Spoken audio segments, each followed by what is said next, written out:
प्रतिष्ठिता मनो मे वाचि प्रतिष्ठितम् आविराविर्मयिधी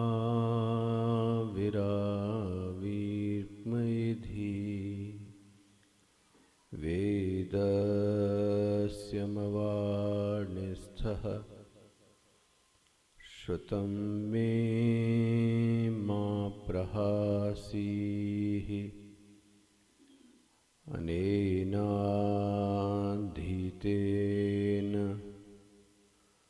अहोरात्रान् सन्दधामि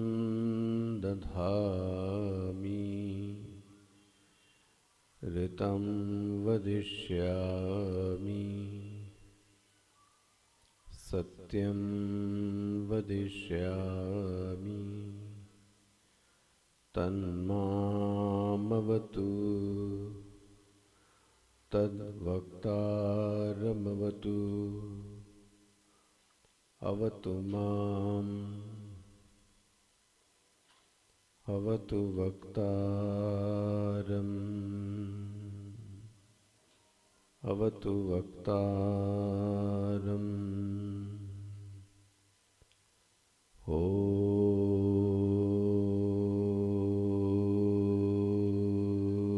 शान्तिः शान्तिः शान्तिः।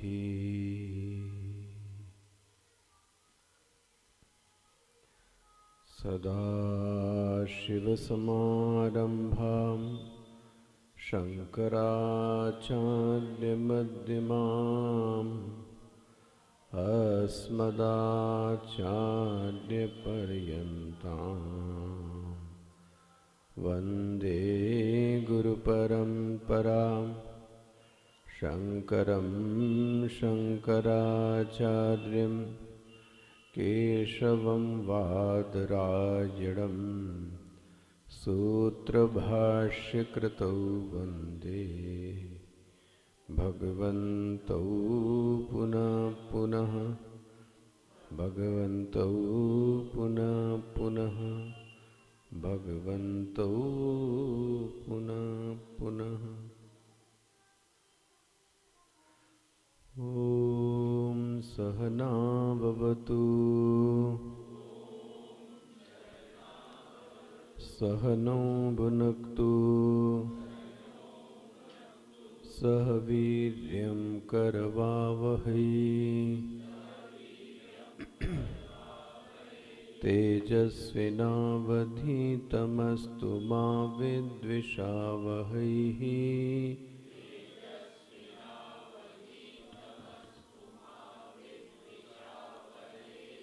ॐ शान्ति शान्ति शान्तिः।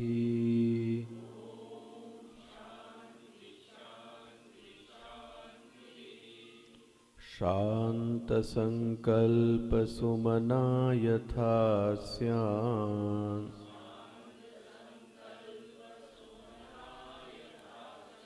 वीतमन्युर्गौतमो माभिमृत्योः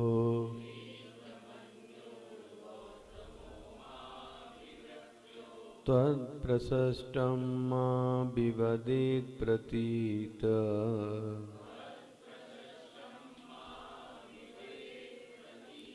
एतत्त्रयाणां प्रथमं वरं वृणे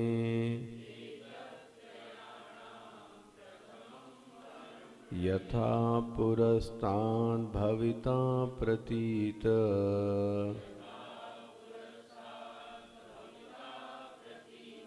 औद्दालिकारुणिमत्प्रशष्टः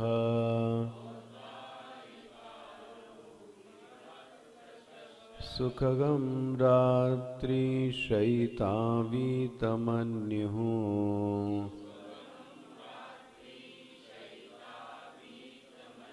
तां ददृशिवान् मृत्युमुखात् प्रमुक्तम्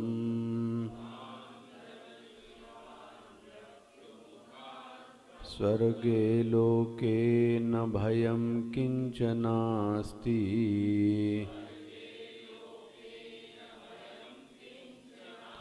न तत्र त्वं न जरया बिभेति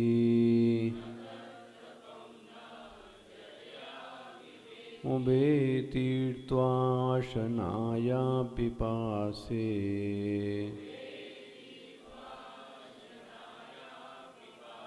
शोकातिगो मोदते स्वर्गलोके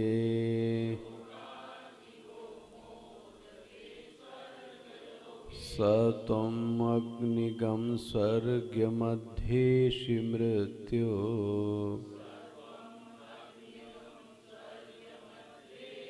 प्रब्रूहितगं श्रद्दधानाय मह्यम्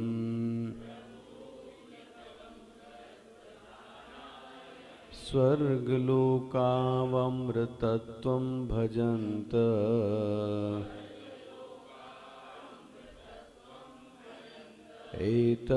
एतद्वितीयेन वणेवरेण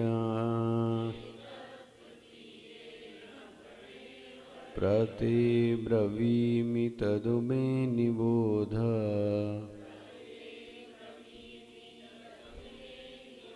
स्वर्ग्यम् अग्निं नचिकेत प्रजानन्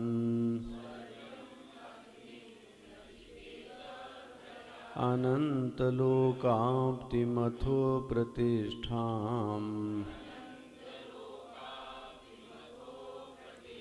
विद्धि त्वमेतं निहितं गुहायाम् लोकादिमग्निं तमुवाच तस्मै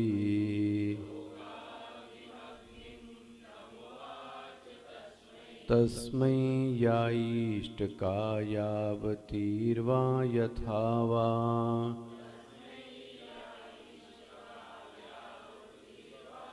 स चापि तत्प्रत्यवदत् यथोक्तम्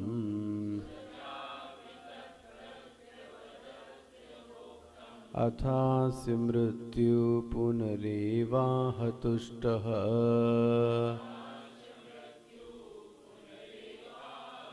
तमब्रवीत् प्रीयमाणो महात्मा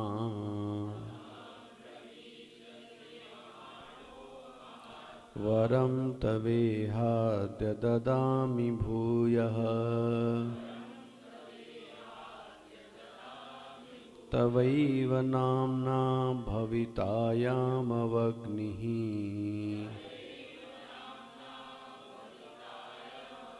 शृङ्कामचेमामनीकरूपां गृहाण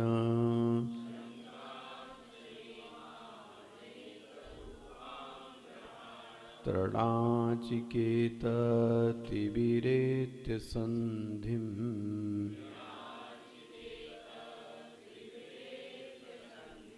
त्रिकर्मकृत्तरति जन्म मृत्यु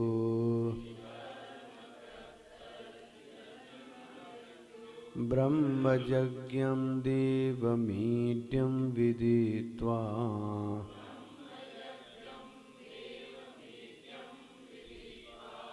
ब्रह्मयज्ञं देवमीड्यं विदित्वा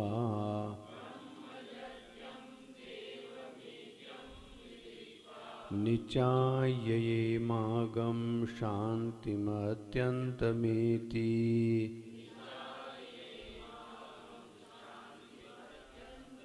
तृणाचिकेततिविरेत्य सन्धिम्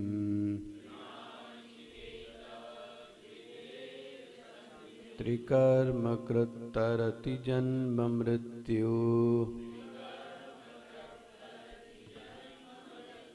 ब्रह्मयज्ञं देवमीड्यं विदित्वा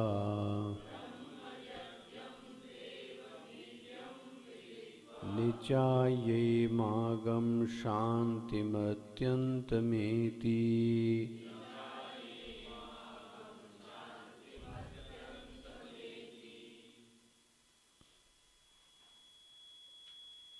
भाष्य में इको कम करो। भाष्य में नीचे से चौथी पंक्ति किंच ब्रह्मयज्ञं थोड़ा सा देना को। ब्रह्म किंच ब्रह्मयज्ञम ब्रह्मणः हिरण्यगर्भात् जातः ब्रह्मयज्ञः, थोड़ा इको दो। ब्रह्मश्च असौ च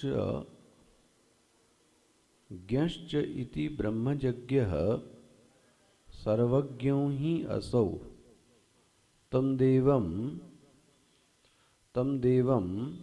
द्योतनात् ज्ञानादिगुणवन्तं ईड्यं स्तुत्यं विदित्वा गृहीत्वा शास्त्रतः निचाय्य दृष्ट्वा च आत्मभावेन इमां स्वबुद्धिं प्रत्यक्षां शांतिम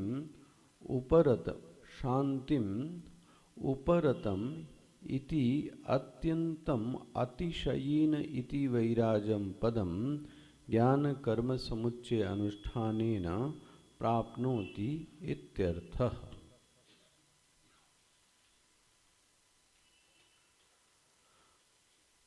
ब्रह्मयज्ञम देवमीड्यम विदित्वा निचायेगाम शांतिम अत्यंतम एति, ऐसी श्रुति आपने पढ़ी।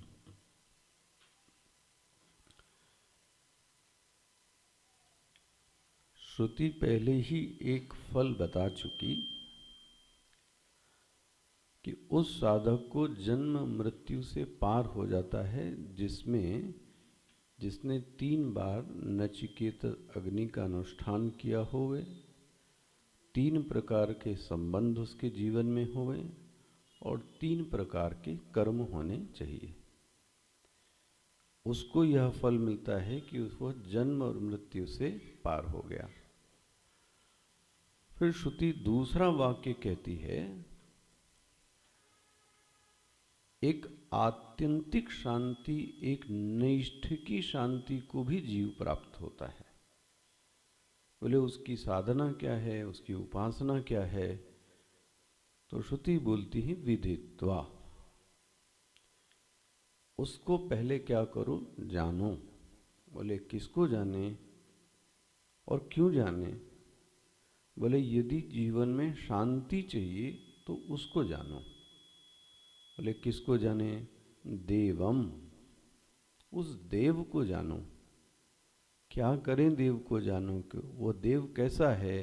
बोले ईड्यम, वह देव पूजनीय है। बोले वह देव का स्वरूप क्या है? तो यह प्रमुख शब्द है ब्रह्मयज्ञम, वह ब्रह्मयज्ञ है। तो कल मैं आपसे इस ब्रह्मयज्ञ शब्द की बात कर रहा था।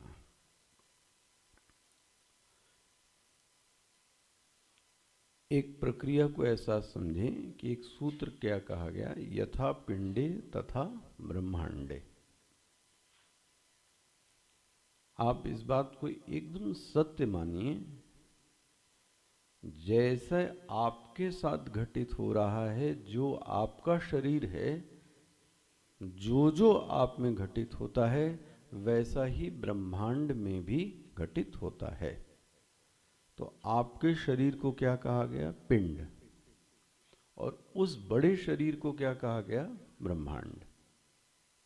ठीक है ना? एक पिंड हो गया, दूसरा ब्रह्मांड हो गया। इस पिंड से तादात्म्य किसने कर लिया? आपने कर लिया। तो आप क्या बन गए? पिंडाभिमानी बन गया। इस शरीर से तादात्म्य कर लिया, इसलिए आपका नाम क्या पड़ गया? स्थूल शरीराभिमानी। उसने ब्रह्मांड से तादात्म्य किया तो उसका नाम क्या पड़ गया? ब्रह्मांडाभिमानी। ठीक है, इतनी चीजें। अब ये जो ब्रह्मांड है, ये कैसे आया? इसकी उत्पत्ति कैसे हुई? तो बोलते हैं पहले एक अवस्था थी, उसका नाम है अव्यक्त।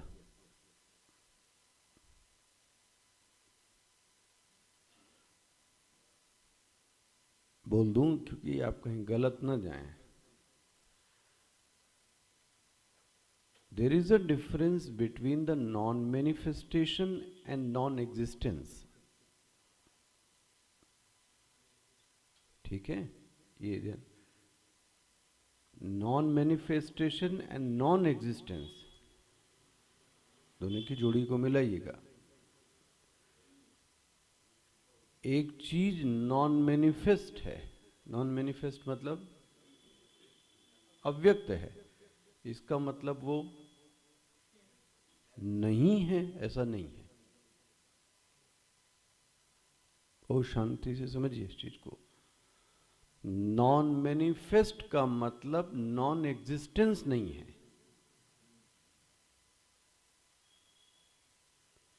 कोई चीज अव्यक्त है, इसका मतलब यह नहीं है कि वह नहीं है। आपके रिश्तेदार इस समय आपके लिए कैसे हैं? नॉन मैनिफेस्ट है। या स्वर्ग इस समय हमारे लिए कैसा है? नॉन मैनिफेस्ट है। नरक कैसा है? तो इसका मतलब वो है नहीं क्या? बना? नॉन मैनिफेस्ट का मतलब ये नहीं है कि वो नॉन एग्जिस्ट है। इसमें पहले किसी को कोई दिक्कत रह जाती हो तो पूछ ले। क्यों? सब स्पष्ट है ये चीज? तो नॉन मैनिफेस्ट है, इसका मतलब यह नहीं है कि जगत नहीं है, ब्रह्म नहीं है, एग्जिस्ट कर सकता है। सिर्फ इतना ही है कि आपके नेत्रेंद्रिय, आपके ज्ञानेंद्रियों का विषय वह नहीं बन रहा है। सूर्य बादलों में छिप गया और आपको दिख नहीं रहा है, तो वो कैसा हो गया? इस समय अव्यक्त हो गया। तो अव्यक्त हो गया इसका मतलब वो है ही नहीं। अव्यक्त होते हुए भी वह है। तो बोले है तो दिखता क्यों नहीं है? क्योंकि आपकी इंद्रियां उसको ग्रहण नहीं कर सकती, या अभी उसकी ऐसी अवस्था है, जैसे मैंने आपको कभी समझाया होगा, मां के गर्भ में शिशु है, तो शिशु की अभी कौन सी अवस्था कहलाएगी? अव्यक्त। तो आप क्या कहोगे, अगर है तो दिखता क्यों नहीं है? तो डॉक्टर आपसे यही कहेगा है, लेकिन समय आने पर ये अपने आप को क्या करेगा? व्यक्त। वहां आप समझ सकते हो। ऐसे ही ब्रह्मांड है, गर्भ में है लेकिन अभी व्यक्त नहीं हुआ है। ऐसी अवस्था को अव्यक्त कहते हैं। ठीक है, पहला।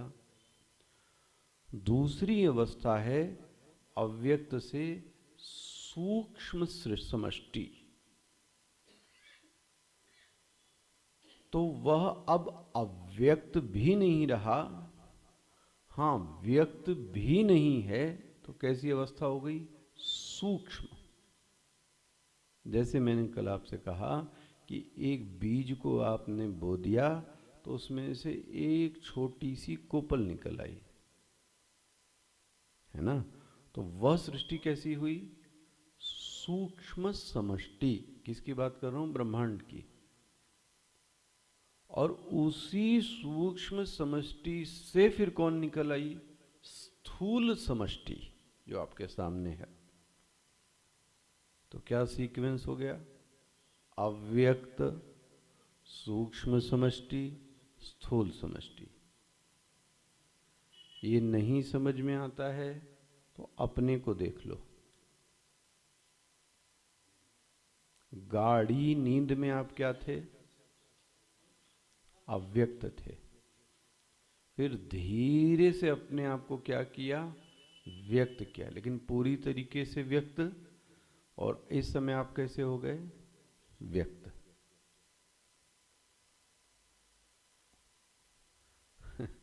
जब मर जाएंगे तो क्या हो गए?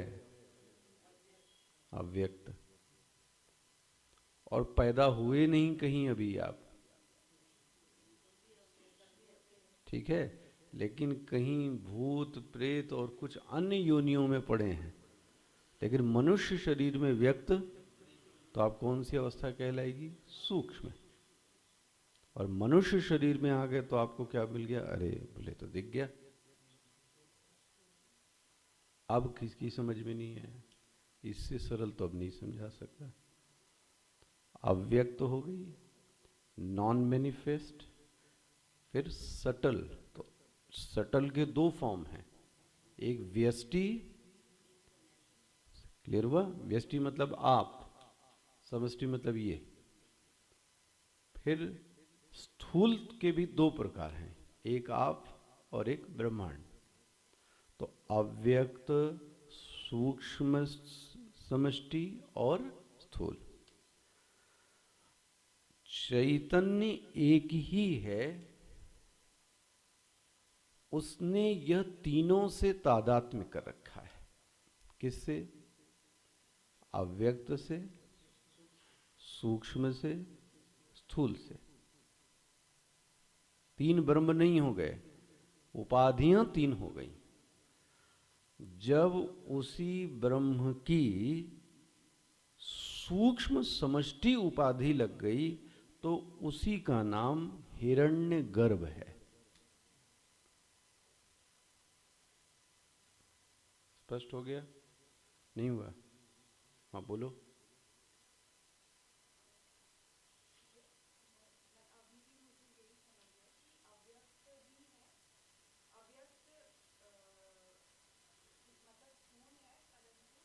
अव्यक्त मतलब स्थूल नहीं।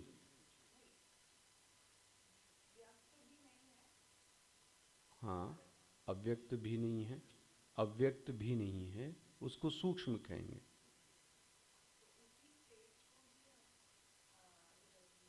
तो उसमें जिस चेतन ने तादात्म्य किया,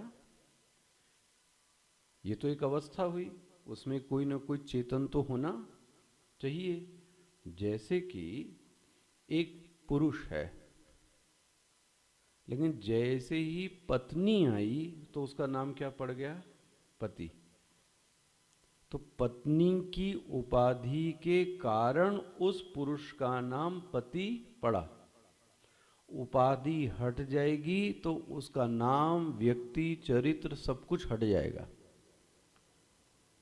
ऐसे ही चैतन्य में जब कौन सी उपाधि लग गई? सूक्ष्म समष्टि, तो उसका नाम क्या पड़ गया?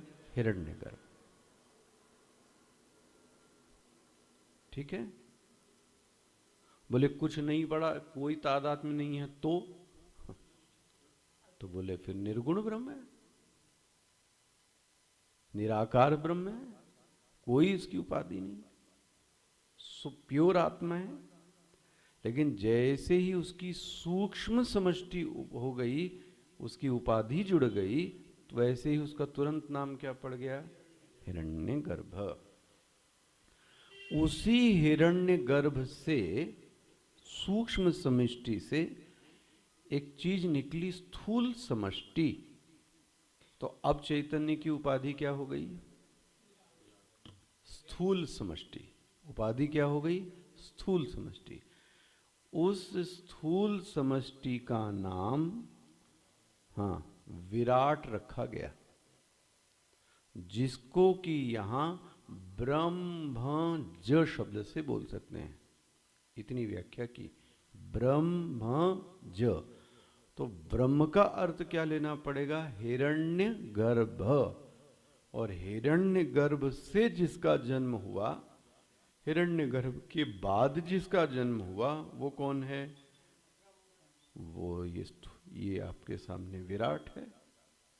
उसी को ब्रह्मज कह लें, उसी को विराट कह लें, उसी को स्थूल समष्टि कह लें, सब बात कैसी है? एक। स्पष्ट होता ही? इसमें भी कुछ है? हाँ, अब आपके सामने आ गया। पहले तो सूक्ष्म था ना, अब आपके सामने, अब पेड़ बन गया। वो जो बीज था वो क्या बन गया? पेड़। और वो आपको आंखों के सामने दिखने लगा। ठीक? हाँ, अब उसी में जिस चैतन्य ने तादात्म्य कर लिया, है ना भाई। उपाधि तो जड़ है, उस उपाधि में कोई ना कोई चेतन तो आप तो पति की उपाधि लग गई, तो जिसमें लगी वो कौन है? वो चेतन है। और चेतन में ही पति बन गया, भाई बन गया, और गुरु बन गया, शिष्य बन गया, सब बन गया। तो एक्चुअली में चेतन अनेक नहीं हो रहे हैं, कौन हो रही है? उपाधि बदल रही है। और तुरंत ही जैसे उपाधि बदल जाती है वैसे ही चैतन्य का नाम भी क्या हो गया? अब ये सृष्टि आ गई तो उसका नाम क्या पड़ गया? विराट। और उसी को शब्द कहा गया ब्रह्मज। रह गया भाई? स्पष्ट हो गया? अब ब्रह्मज का एक और विशेषण बताते हैं, वह जड़ नहीं है, वह ज्ञान स्वरूप भी है, उसमें चेतना भी है। इसलिए अब उसका नाम क्या पड़ गया? ब्रह्मज्ञ। ब्रह्म मतलब हिरण्यगर्भ, ज मतलब पैदा हुआ, और जो पैदा हुआ उसका एक और लक्षण दे दिया, ज्ञ। ज्ञ मतलब ज्ञान स्वरूप। बोले कुछ नहीं समझ में आए ब्रह्मज्ञ, तो तुम अपने शरीर को देखो। बोले अपने शरीर में भी ब्रह्मज्ञ है? बोले पूरा है। देखो, बोले यह भी सूक्ष्म शरीर से पैदा हुआ, तो ये भी कैसा है? स्थूल। अब इस स्थूल में संवेदना भी दिख रही है, क्रियाएं भी दिख रही हैं, प्रतिक्रियाएं भी दिख रही हैं, और जड़ता भी दिख रही है। दोनों चीजें हैं। प्रतिक्रिया भी है, तो नाखून और ये बाल और ये भी लोग हैं सब। स्पष्ट हो गया कि नहीं हो गया? तो अपने शरीर, जैसे आपका शरीर है, कल मैं कह रहा था, वैसे ही ये कौन है? ये विराट है। बट ये कभी मत मानना कि ये विराट जड़ है। जड़ है मतलब ये तो भगवान से इतर है, भगवान इसके अलग है। भगवान बोलते हैं मैं ही हूं, ले मैं ही बन के ये बैठा हूं सब। कौन? पहाड़, नदी, सूर्य, चंद्र, तारे, मनुष्य, ये सब मैं ही हूं। ये बुद्धि अगर किसी की बन गई, इसी को बोलते हैं ब्रह्ममयी दृष्टि। ब्रह्ममयी दृष्टि की और कल मैं कह रहा था, सिया राम में सब जग, जग मतलब जगत में। अच्छा, तो ये जो कल मैं एक शब्द कह रहा था, वो उसको बहुत ध्यान से समझिएगा। स्थूल से तादात्म्य करने का मतलब क्या हुआ चैतन्य का? जैसे सूक्ष्म से तादात्म्य किया, वैसे इसी को कई बार कहते हैं अभिमानी। ये आपको दृग दृश्य विवेक में शब्द अच्छे से समझाया गया हो। अभिमानी मतलब गर्व और घमंड नहीं। यहां स्थूल शरीराभिमानी, तो अभिमानी का अर्थ है तादात्म्य। और सरल भाषा में कहें, उस चीज के जब गुणधर्म आप में क्या कर जाएं? प्रवेश कर जाएं, इस प्रक्रिया को तादात्म्य कहते हैं। वह चीज तो अलग थी, लेकिन अब उसके गुणधर्मों को हमने अपना गुणधर्म मान लिया। जैसे कि स्थूल शरीर से तादात्म्य। तो तादात्म्य मतलब क्या हो गया? अब मतलब क्या हुआ उसका? जो स्थूल शरीर के गुणधर्म थे वो किस में आ गए? बन गया भाई। आप मान लो आपका पति डॉक्टर और आपका पति इंजीनियर, आपका पति रईस, तो वो कौन है? वो है। लेकिन उसके जो गुणधर्म है वो किसने ओढ़ लिए? आप कब से डॉक्टर नहीं बन गई? बना? ये अभिमान कहां से जागृत हुआ तादाद में? क्योंकि ये जो गुण धर्म है ये उस व्यक्ति के हैं ना भाई, तो आप में कहां से आ गए?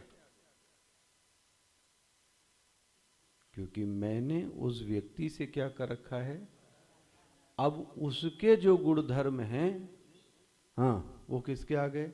अच्छा, उल्टा भी है।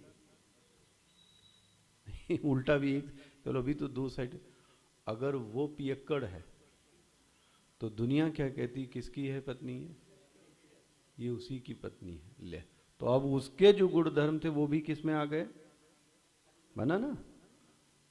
जिस चीज से तादात्म्य करेंगे, तो तादात्म्य का मतलब ही हुआ कि उस व्यक्ति का जो गुण धर्म है, अब व्यक्ति मतलब सब कुछ, उसका धर्म क्या कर लिया, आपने भी ओढ़ लिया। इसको बोलते हैं तादात्म्य। अब इसमें कुछ कठिनाई रह गई? अच्छा, और सुनो, कल मैं कह रहा था ये तादात्म्य कई तरीके का हो सकता है, ये भी चर्चा करते हैं। अच्छा, अब जो प्रमुख बात थी, तो एक तो तादात्म्य समझ में आ गया। अच्छा, इसी तादात्म्य को क्या कहा गया? मम। कल मैं कह रहा था दो चीजें, जो तादात्म्य किया और उसको हमने क्या मान लिया, ये मेरा है। तादात्म्य करने के बाद मैंने क्या मान लिया कि ये मेरा है। मकान मेरा है, शरीर मेरा है, कार मेरा है, आदमी मेरा है, औरत मेरी है। ये किसका फल हुआ? तादात्म्य करने। इस मेरेपन के दो विभाग हैं, ठीक है? इस मेरेपन के मैंने कहा दो विभाग हैं, एक है वैधमम और एक है अवैधमम। वैधमम और अवैध। बोले इसका बंटवारा क्या है? जिस चीज को आपने मेहनत से प्राप्त किया और उसको कहा कि ये मेरा है, उसको बोलते हैं वैधमम। ये बिल्डिंग आपने बड़ी मेहनत से बनाई, अपना सब खून पानी एक एक पैसा जोड़कर, तो वो बिल्डिंग किसकी हो गई? आपकी हो गई। तो आप उसको क्या बोल सकते हैं? मम। लेकिन जो भी पसंद आ गई, आपने बोला ये मेरी है अब, तो इसको क्या कहेंगे आप? अवैधमम।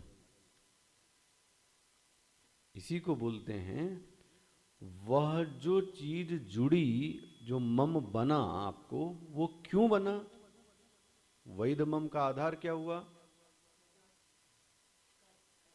कर्म के कारण ही वह चीज वैध कहलाती है, कर्म के कारण। इस शरीर में भी यदि आपको ये प्राप्त हुआ और आप बोलते हैं मम, तो ये शरीर कब प्राप्त हुआ? कर्म के कारण। यदि कर्म नहीं किया होता तो ये प्रॉपर्टी आपको मिलने वाली नहीं थी। वैध मम तभी कहलाता है जब उसके पीछे कौन होवे? आपका पुरुषार्थ होवे, आपका कर्म होवे। यहां तक किसी को कोई दिक्कत? दिक्कत? सुगमा सब शांत है ना इस चीज में? अब लो भाई, दूसरा सुन लो। उसी में जब तादात्म्य करता है, उसी को उपहित चैतन्य बोलते हैं। मतलब उससे जुड़ जाना। उपहित मतलब उससे जुड़ जाना। अच्छा, इसी का एक दूसरा है, अब ये भी सुन लो। उस मम को बोलते हैं, अब आप जो चलतू भाषा में बोलते हैं वो मैं शब्द बोल, मिथ्या अभिमान। मिथ्या अभिमान मतलब क्या हुआ?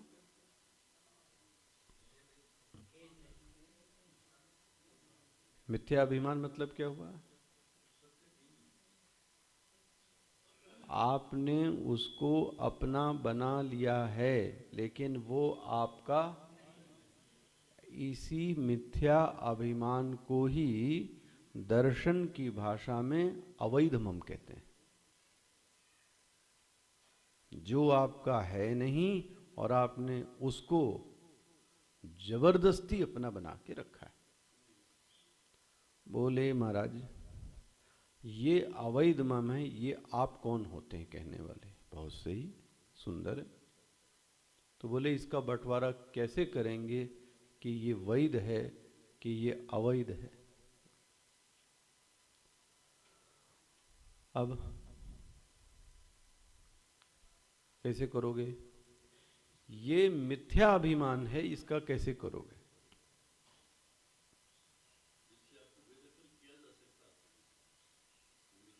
अब ये तो कभी लगता है बेचारे उसने खून पसीने से कमाया और वो बिल्डर गुंडे की नजर पड़ गई और आपको वहां से भगा दिया उसने।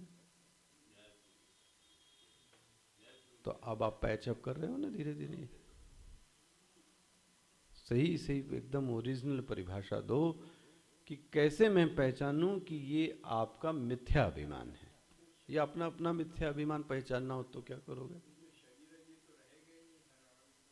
नहीं, अभी शरीर की तो कुछ छू ही नहीं रहा हूं मैं। मिथ्या अभिमान है, इसकी पहचान क्या होगी? हम्म, ठीक है, कर्म के कारण मिला था समा, क्योंकि जो भी चीज मिलेगी उसकी एक सीमा तो। अरे भाई बिल्डिंग भी आपने बनाया तो ये आश्रम बोलते हैं जी, कभी खंडहर भी बनेगा। आज नहीं, कभी खंडहर भी यही बनेगा, लेकिन समय आने पर खंडहर भी बनेगा।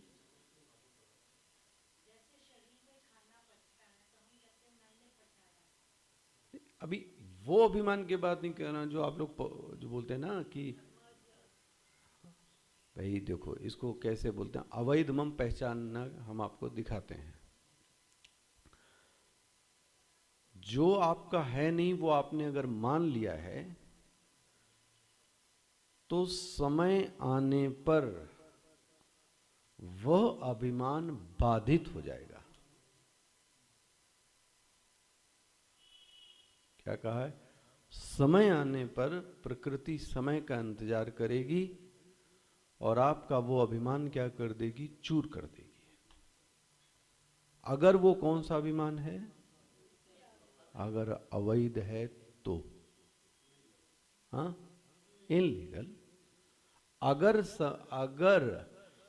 अवैध है तो प्रकृति समय का इंतजार करेगी और समय आने पर आपसे क्या कर देगी? उसको ले। जैसे कि चलो हम लोग अपने ले लेते हैं, मैंने एक मिथ्या अभिमान ओढ़ लिया कि मैं विद्वान हूं। आप भी कर ले पढ़ पढ़ के, हमको तो इतना आता, हमने तो ये पढ़ लिया, हमने तो ये डिग्री ले ली, चलो ओढ़ लो, ठीक है। अब मिथ्या अभिमान है तो अब इसका जरा देखो, अब इसका व्यक्तित्व बनाओ। एक तो ये महाराज अंदर से व्यक्ति सदैव क्या करेगा? शेर के सामने नहीं जाएगा क्योंकि इसको पता है नकली खाल उड़ रखी है नकली शेर बनोगे तो असली शेर के सामने आओगे नहीं आप, पहला। दूसरा, आपको सदैव भय ये सताएगा कि मेरी यह चीज जग जाहिर, क्योंकि अंदर से संतुष्टि का भाव नहीं होगा। पकड़ में आ रहा है ना? ऐसा मैंने देखा नहीं, बट स्वामी जी ने मुझे बताया, उनकी ट्रैवलिंग बहुत ज़्यादा है, आप लोग गए होंगे। दिल्ली या किसी अन्य क्षेत्रों का उदाहरण दिया, बहुत पहले की बात होगी शायद, अब तो सामान्य। बोले घर में एसी है नहीं लेकिन दूसरों को दिखाने के लिए उसका वो क्या बोलते हैं, लगा दिया। तो स्वामी जी का चल तो रहा ही नहीं, तो बोले अभी गर्मी, इसको रिपेयर करने के लिए हमने दिया है। बोले जितनी गर्मी में मैं गया हूं सदैव वो क्या गया है। अब आप बताओ, एक सोफा आपके पास है नहीं और पड़ोसी का आपने क्या कर लिया? अब उसको अपना कहने लगे आप। अब क्या सताएगा आपको? कभी ये सबके सामने बोल दे तो, मांग लिया तो, अब देखो जीवन कैसा बीतेगा उस व्यक्ति का। और किसके कारण वो उस फजीयत करा रहा है? आप सीधे सीधे बता दो भाई ये मेरा नहीं है, शांति से रहो। ये देखो ये जीव का स्वभाव। मिथ्या अभिमान अगर विद्वान का हमने ओढ़ लिया तो प्रकृति समय आने पर आपको लज्जित कर देगी, कहीं ना कहीं आपको लज्जित, फिर आपको आत्मग्लानि का बोध होगा कि मैं वो हूं नहीं जो मैं। अच्छा, मुझे इसकी ये तो चीज अच्छी लगी ही मुझे, बट स्वामी जी ने जब ये कहा तो एक और अच्छी चीज लगी, वो बहुत ज्यादा अच्छी लगी मुझे, कि इसका एक दुष्परिणाम क्या है, ये तो मैं अपने लिए सब बोल रहा हूं। दुष्परिणाम क्या है कि यदि मैं विद्वान अपने आप को समझूंगा, मिथ्या अभिमान है ना, तो अब मैं किसी को सुनने भी नहीं जाऊंगा। क्यों नहीं जाऊंगा? क्योंकि सब लोग तो जानते हैं कि मैं तो बहुत बड़ा, तो ये खुद उनका प्रवचन सुनने चले गए, इसका मतलब इनको भी आता जाता। तो मैं उसकी पुष्टि के लिए मैं भी किसी का सत्संग, क्योंकि पब्लिक मुझे देखेगी कि मैं नीचे बैठा हूं, मैं भी सुन रहा हूं, तो अब उसने अपना ज्ञान भी बना के रखा, न किसी को उसके पास जाएगा सुनने, क्योंकि लोग उसको क्या, तो एक तो उसकी बाधा, तो उसकी प्रगति तो क्या हो गई, रुक गई ही नहीं। ये साधुओं के साथ होता है, इसलिए मैं आपको बता रहा हूं। तो अब मैंने तो क्षेत्र का अपना उदाहरण दिया, विद्वान का, आप अपना अपना सब देखो भाई। किस चीज से डरते हैं कि प्रकृति मुझे क्या कर लेगी, छीन लेगी। जैसे कि और देते हैं, असुरों ने देवताओं पर छल पूर्वक जीत हासिल की, छल पूर्वक असुरों ने, तो सदैव क्या डरते रहते हैं कि कहीं मुझसे छीन ना जाए, कहीं मुझसे छीन ना जाए। क्यों डर रहे हो भाई? क्योंकि आपने छल पूर्वक उसको क्या की है, जो भी चीज छल पूर्वक हासिल की गई है, प्रकृति उसको कभी न कभी बाधित करेगी। बोले महाराज ये जो शब्द आप बोलते हो बाधित करेगी, ये हमको समझ में नहीं आता है। ले चलो अब बाधित शब्द भी आपके सामने बोल देता हूं। बाधित मतलब क्या हो गया? नहीं नहीं नहीं, बाधित मतलब ये हुआ कि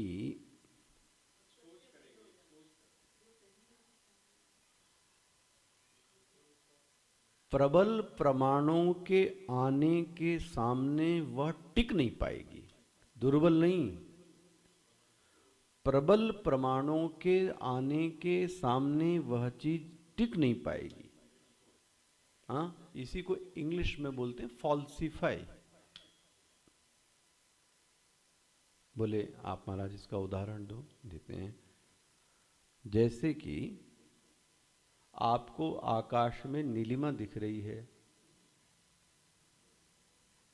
लेकिन विज्ञान के प्रमाण से सही से देखेंगे तो आपको क्या समझ में आएगा, नीलिमा नाम की कोई चीज तो दिखते हुए भी, अभी आकाश में नीलिमा दिख रही है, दिखते हुए भी यह भान होना कि यह नहीं है, इसको बाधित करना कहते हैं। क्या कहा मैंने? दिखते हुए भी वो तो दिखा रही है, लेकिन आपको क्या पता है, कुछ नहीं है। बन गया? और दूसरा उदाहरण दे देते हैं। मुझको जो सूरज है वो सूक्ष्म छोटा सा दिखाई दे रहा है, और जब प्रबल प्रमाण से देखा तो आपको क्या पता लगा कि सूरज सूक्ष्म तो जो दिख रहा था वो क्या हो गया, हो गया कि नहीं हो गया? ऐसे ही कोई सही विद्वान, कोई सही रईस, कोई सही चीज जब प्रबल प्रमाण आ जाएगी ना, तो वो चीज अपने आप क्या हो गई, बाधित हो गई। तो समझ लो कि वो चीज सही। इसमें अब किसी को और दिक्कत रह जाए बताओ भाई। हम्म। वो बात की बात है, तो जो बचे सो बचे। अभी तो हम तो इंक्वायरी कर रहे हैं, हम पहले से ऑक्यूपाइड। एक बचे, दो बचे, तीन बचे, जो बचे वो सब हम क्या करेंगे। लेकिन साधना की प्रक्रिया ऐसी होनी कि एक एक चीज आप अलग अलग करती। पहले से कह दोगी एक है ना, तो आप ऑक्यूपाइड हो गई। जब आप साधना से करोगी ना, तो आपको सदैव याद रहेगा कि ये, जैसे जो मैं आपको कह रहा हूं, यदि ये आपके दिमाग में घुसा है तो उसका इसकी एक पहचान बता रहा हूं कि ध्यान में आप बैठो और जो जो चीजें कही गई हैं वो चीजों को देखने की क्या करो। आपको समझ में आ जाएगा कि क्या क्या चीजें मेरे मस्तिष्क में, वही आपके पास शेष हैं बस, और सब उड़ गई। कई बार मैं तो पूछता ही हूं ब्रेकफास्ट में भी, अभी की बताई हुई चीज ब्लैंक हो गई। 2 घंटे बाद मैं आपके पास भिक्षा में आऊं और मैं पूछूं कि माता जी मैंने क्या बताया था आज प्रातः, तो आप सब उड़ गया। अब इसका कारण क्या है? अभी तो सुना था आपने, तो क्यों उड़ गया? नहीं नहीं, उड़ क्यों गया भाई? धारण करने की शक्ति नहीं है। धा मतलब धारण, मतलब कोई चीज दी तो जा रही है, लेकिन हमारा जो सिस्टम है, जो पात्र है, वो योग्य, तो उससे क्या हो गया, ओवरफ्लो हो गया, और वो क्या हो गया, बह गया। इसको बोलते धारण करने की। दूसरा, जीवन बहिर्मुखी है। बहुत सारी चीजों में हमारा जो ध्यान है वो क्या हुआ है, तो गैस के साथ हो सकता है, घोड़ा गाड़ी कार लड़का लड़की पता पे दिन भर धां धूं धां धूं, तो जो सवेरे की बात थी वो क्या हो गई, सब साफ हो गई। इसीलिए कहा जाता है नित्य स्वाध्याय। तो एक बार उसको अगर आप देखेंगे डेली, तो धीरे धीरे धीरे वो मस्तिष्क में क्या होगा फिर। बहुत सारे कारण हैं, खैर ये मेरा विषय नहीं, मैं तो अपने विषय पे आ रहा हूँ। अच्छा, तो अवैध मम बाधित हो गया, ये स्पष्ट हो गया ना। 2 प्रकार के मम, एक वैध मम, एक अवैध मम। अवैध मम की निशानी है कि वो बाधित होगा। प्रकृति सबके सामने आपको जैसे बोल रहे हैं, आपसे छीन लेगी वो चीज, और जब छीनेगी तो बहुत जबरदस्त आप रोओगे। फिर दुनिया के सामने क्या होना पड़ेगा, लज्जित होना पड़ेगा। क्यों? क्योंकि वो मैं हूं नहीं, और मेरी चीज उसने क्या कर ली, ले ली। अच्छा अच्छा, वैध मम है,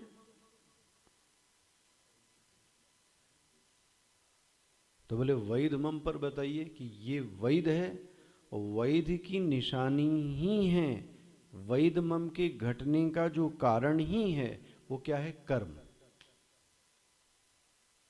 इसलिए मैं इसको बड़ा कह रहा हूं, पुरुषार्थ है। जो शरीर आज आपको मिला है वो भगवान की कृपा से नहीं है। जैसे आपने कर्म किए थे वैसा आपको ये शरीर क्या कर दिया गया, दे दिया।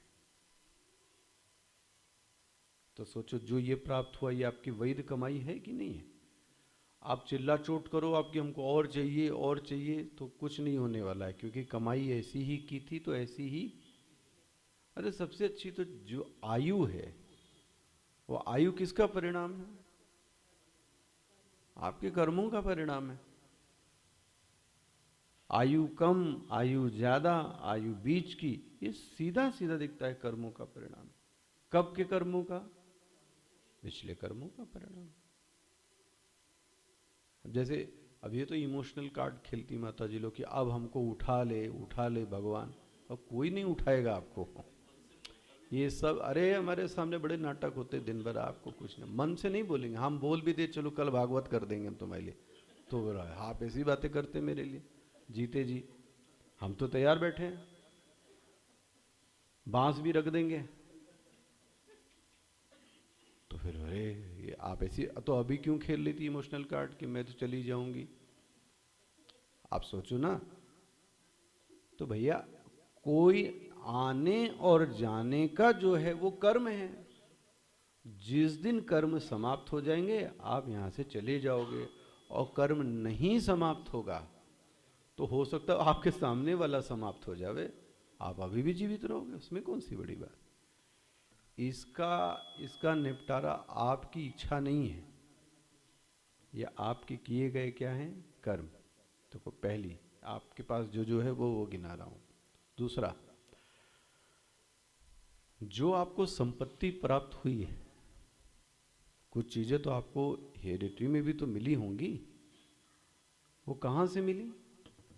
बोलते हैं ये सोने का चम्मच लेके पैदा हुआ। भैया वो इस परिवार में इसीलिए पैदा हुआ है कि अब सुदामा की कमाई ऐसी नहीं थी, उनको एक रईस घर में जन्म दिया जाए। और अगर रईस घर में जन्म मिलता है तो आपने इसको भगवत गीता में पढ़ा है, अथवा योगिनाम एव कुले भवति धीमताम। बुद्धिमान के घर जन्म मिला है, योगी के घर जन्म मिला है, रईस के घर जन्म मिला है। इसका मतलब ये है कि आपके पिछले कर्म ऐसे तो अब थे। तो मैं कहता हूं रोना क्यों है, अब क्या कर लोगे? अच्छा अब ये कर सकते हो कि इसको और क्या करो, जो हो गया तो जन्म तो हो ही गया ना, कि मेरे माँ बाप में ऐसे मिले, मुझे इतना रोना, बच्चे कई रोते हैं उनके यहाँ ऐसा है, उनको इतना मिला, हमको इतना। इस रोने का फायदा क्या है? ये तो अब तो हो चुका ना जन्म, तो फालतू टाइम वेस्ट कर रहे हो आप। हाँ अच्छा, तीसरी चीज और देख लो आप, जाति। पक्की बात है, जिस जाति में आपका जन्म हुआ, जाति शब्द बहुत बड़ा है, एक मनुष्य भी जाति है। अब पशु जाति, मनुष्य जाति, तो मनुष्य जाति में जन्म, उसके पीछे भी कोई ना कोई, और यदि ब्राह्मण क्षत्रिय वैश्य शूद्र में भी जन्म हुआ तो पक्का मानिए कि उसके पीछे भी कोई ना कोई, हम तो आपको खुल के बोलते हैं कि यदि कोई दूसरे, अगर सन्यास में भी वैश्य वृत्ति आ जाती है, क्योंकि आपके पिछली चीजें क्या हैं, हावी रहेंगी, वो साधु जीवन नहीं आ पाता। तो साधु जीवन क्यों नहीं आ पाया? कुछ तो होगा मामला, बन गया। तो क्या क्या जो आपके आसपास की चीजें वो गिना रहा हूं मैं, आपका शरीर, आपकी संपत्ति, आपकी जाति, यहां तक कि आप किस प्रांत में जन्मेंगे यह भी आपके कर्म पर, कौन क्षिप्रा के किनारे जन्मेगा, कौन सरयू के किनारे जन्मेगा, कौन गंगा के किनारे जन्मेगा, कौन पहाड़ पर जन्मेगा, कौन समुद्र के किनारे जन्मेगा। एक समुद्र एक पहाड़, क्यों हो रहा है ये भेद?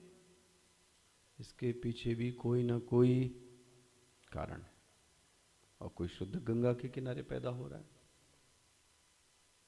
स्वामी जी ने तो इसको बोले, मैं तो गंगा के किनारे हुआ, तो मुझे तो इस बात का अभिमान है, तादाद में है, तो इसमें मेरा कुछ नहीं, लेकिन मेरे पिछले कुछ किए गए इन चीजों का भी व्यक्ति को अभिमान होता है, और ऐसे अभिमान को वैध अभिमान कहते हैं।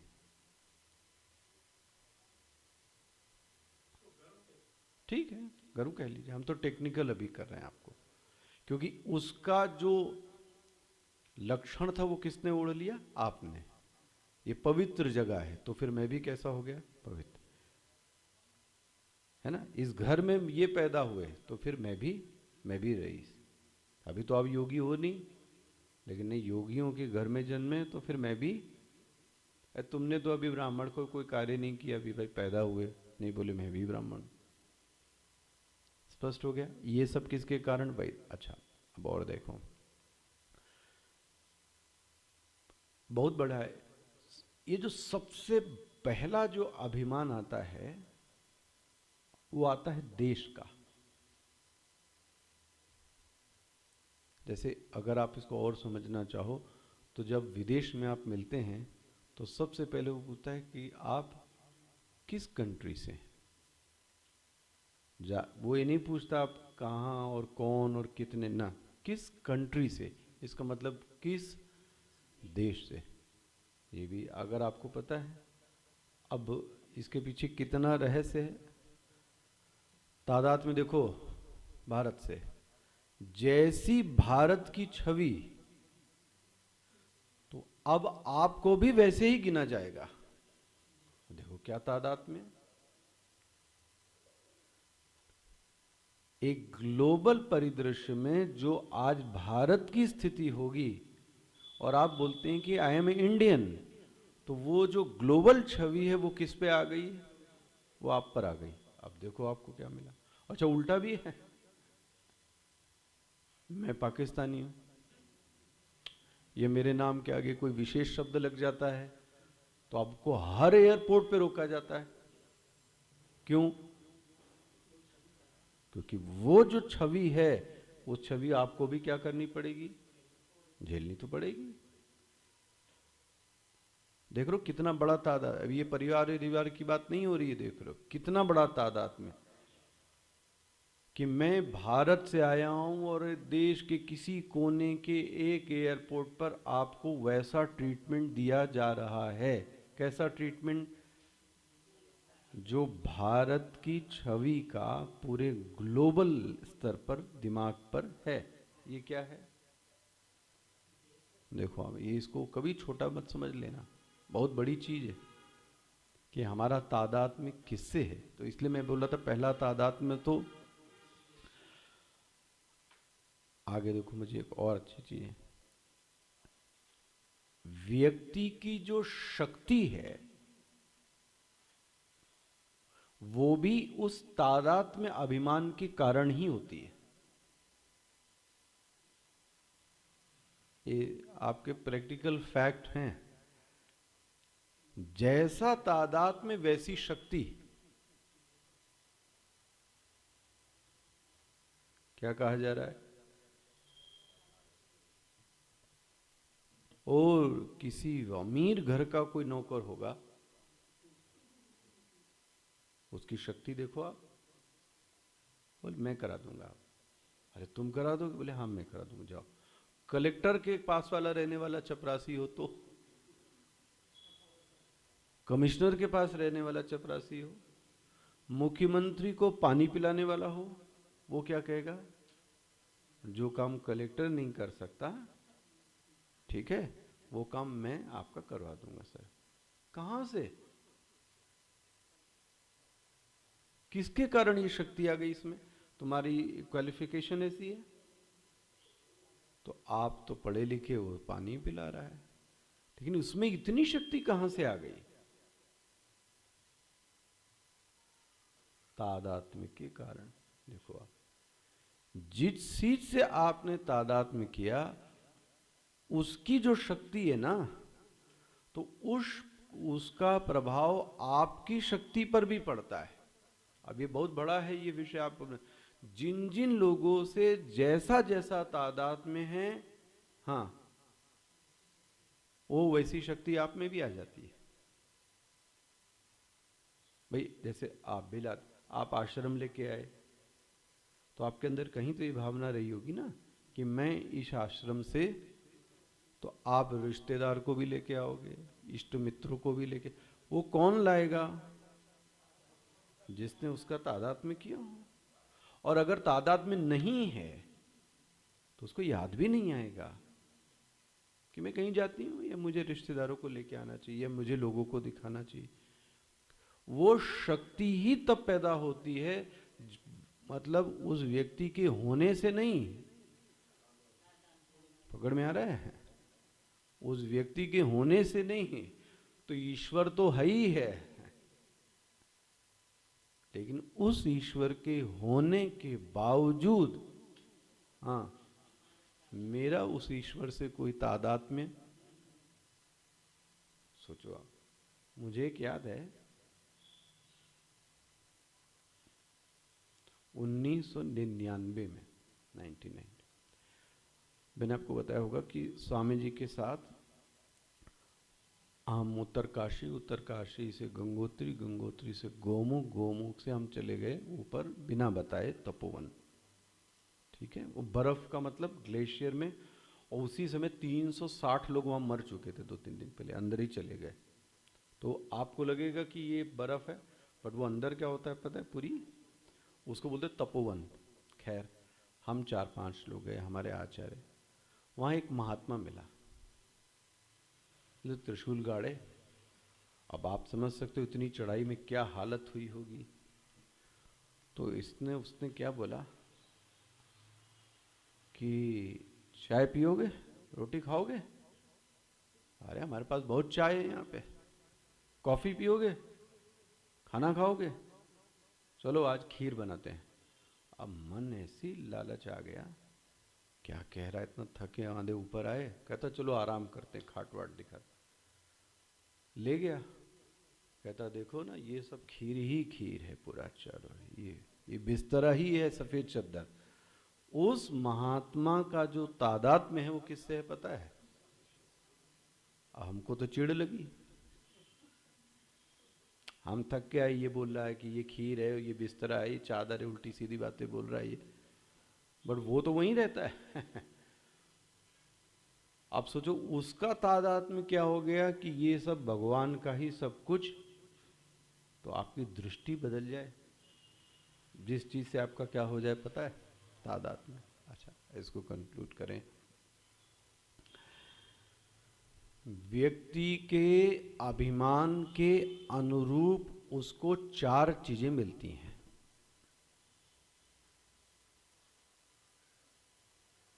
व्यक्ति के तादात्म्य, जिस चीज से तादात्म्य किया है, मैं इसको कंक्लूड कर रहा हूं, इस पे तो एक निबंध बना सकते हैं आप।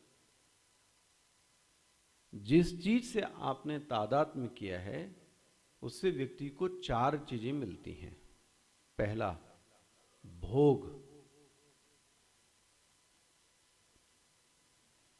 ठीक है, उपभोग, उपयोग, जैसा तादात्म्य।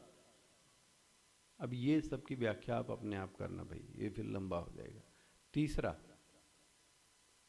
जैसा तादात्म्य वैसी उसके अंदर शक्ति आती है, पावर। किससे तादात्म्य किया?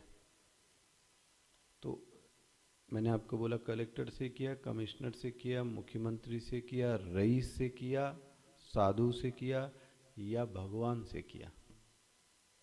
उसने भगवान से तादात्म्य कर लिया तो पहाड़ी उसका है। तो आप तादात्म्य का असर देख लो। कोई देवी से तादात्म्य कर ले, वो कोई कृष्ण से कर ले, कोई राम से कर ले, तो फिर उसके अंदर वैसी ही शक्ति प्रवेश करेगी जैसा उसने क्या किया है, तादात्म्य। भोग, उपयोग, तीसरा शक्ति, चौथा उसको वैसे ही सुख और दुख मिलेंगे जैसा उसने तादात्म्य किया है। गुंडों से तादात्म्य किया है, अब किया ही है, तो फिर आपको वैसे ही सुख भी मिलेंगे। हाँ, वैसे ही आप वो पॉलिटिक्स में देखो, आप किससे जुड़े हो आप, तो जो उसको होगा ना, उसका कुछ अंश आपको भी क्या करना पड़ेगा, भोगना पड़ेगा। अच्छी चीजें भी तो हैं, हम तो उसको ही देते हैं। हमने स्वामी जी से तादात्म्य किया तो जो सुख उनको मिला था कुछ मात्रा में वो तो हमको भी मिलता है। लोग जो जानते हैं वो मेरे कारण थोड़ी ना जानते हैं, वो तो उन्हीं को देखते हैं, तो वो तो वही समझ के दे रहे हैं ना। तो जिससे तादात्म्य किया वो चीजें सब की सब आपको क्या मिलेंगी, मिलेंगी। तो ये चार चीजें हो गई, इनको आप बटोर के रखो, देखो आप बनाओ। अच्छा